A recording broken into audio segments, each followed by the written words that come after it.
Hello everyone and welcome to Noodle Journey. Today we'll be looking at Samyang Buldak Light Ramen.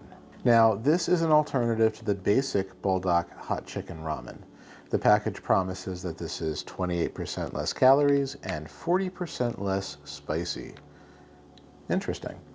The noodles are also air dried and not fried, so there's no oil in the noodle ingredients.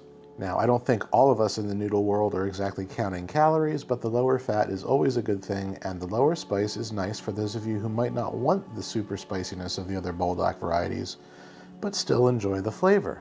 For anyone who falls into that category, this may be for you. So let's see how this stacks up in flavor, noodle texture, and of course, spice. Now, while this is less fat, it's also a smaller product weight by a full ounce. This feels like a noticeably thinner block of noodles in here, and I very much doubt it's strictly the removal of oil that's making that difference. This feels like a smaller portion of noodles to me. But don't think that the lighter weight means that these cost less than the other Buldak varieties, because no, this is the same price as the others. So that's around $2 if you see them in individual packs, or $7 to $10 for a 5-pack. Whether or not this is worth the increased ratio between portion and price remains to be seen, and also depends on whether or not you're willing to spend more for less in favor of watching what you eat. Sodium is a little lower than expected here, maybe due to the smaller portion, so this is only 1,270 milligrams for this bag. And let's take a look inside. Alright, so here are the oil-free noodles, and they look pretty good, but they are definitely thinner gauge than the normal Buldak noodles. They also have kind of this glistening finish, which is a little strange, but you know, hopefully that doesn't affect the flavor. We've got a liquid sauce packet and a flake packet. Now at a quick glance over the ingredients, I didn't notice any major differences in spices and flavorings compared to the basic Buldak sauce, and even the flake packet is the same exact sesame seed and dry seaweed combination. So let me go cook and see how different this really is.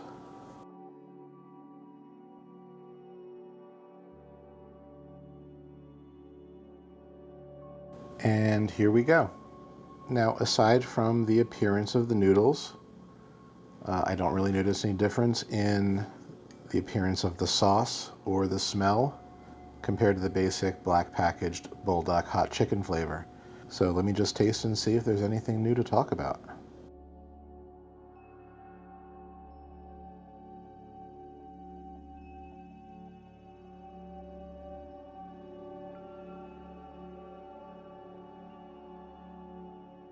Ah, okay. Now I'm a fan of air-dried noodles in general, and so, you know, sometimes you just want a lighter noodle compared to the fried stuff. And Samyang pretty much delivers here. The texture is really firm and bouncy, very pleasant. No oily aftertaste at all. Yeah, they're really great, and they do work well with the Buldak sauce. So I'm gonna give these noodles an 8.5 out of 10. Now, the spice level is probably what you're interested in hearing about, right? So let's go over how I ranked the other flavors so you can hopefully get an idea about this, because spice, I know, is very subjective. The basic Buldak hot chicken flavor, the black package that you see everywhere, I rated that an 8 out of 10 for spice. And at the time, it was probably the spiciest instant noodle I had ever eaten. The 2X Buldak then took the cake right after that for the spiciest instant noodle I've eaten to this very day, and I gave that a 9 out of 10 for spice. And the reason that was a 9 and not a 10 is because there is a Buldak 3X out there in some markets just waiting to destroy your insides. And while I haven't had that yet, I'm sure that would garner a cautious 9.5 or even 10 out of 10 for spice. And now, based on the official description of this Buldak Light from Samyang, it is supposed to be, chemically speaking, almost half the spice level of the regular. And I know that's not the easiest thing to quantify in a review. So if it helps, I think your average hot buffalo wings are about a 2 or a 3 for me, depending on which sauce they use. And so I think I would call this about a 4.5 on the spiciness scale. It does feel like about half the spice level. I feel like it would certainly come across as much more tolerable to a spice novice than the regular flavor does. So if you can handle a buffalo wing, this is a little bit hotter than that, and so you should proceed with caution if that is still too hot for you. And so the flavor, yeah, it's pretty much the same as regular Buldak with less spice. I've talked about this flavor a bunch of times. It's a combination of sweet and smoky with some really good salt and umami and a backbone of mild curry flavor. And despite some folks finding Buldak sauce to be overrated in the wake of all the varieties Samyang has pushed out, I still find this to be delicious, and I find it relatively easy to spruce up with a fried egg, scallion, seaweed, and protein. And so I have no problem giving this the same 8 out of 10 score I gave the original Buldak, because really, it's the same flavor with less spice. Actually, you know what? I like these air-dried noodles just a touch more. I think the whole experience is just a little bit more enjoyable than the normal noodles. So let's call it an 8.5 overall. Really, really nice bowl of noodles.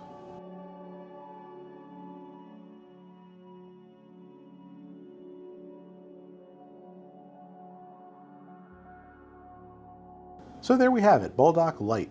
If you prefer the texture of air-dried noodles or find the other flavors to be too spicy for your taste buds, this is a medium entry-level spice product that gives you the same great taste without all of the pain. If you're still a spice novice, proceed with caution and build up your tolerance if this is what you want, and I think you'll find this to be a pleasant experience without obliterating your insides. Now, the next Buldak review is going to be kind of a companion product to this called Buldak Lovely Hot, so please enable your notifications for when that one comes out. Please remember to like this video and subscribe to my channel if you like my vibe, and I hope I will see you on the next episode of Noodle Journey.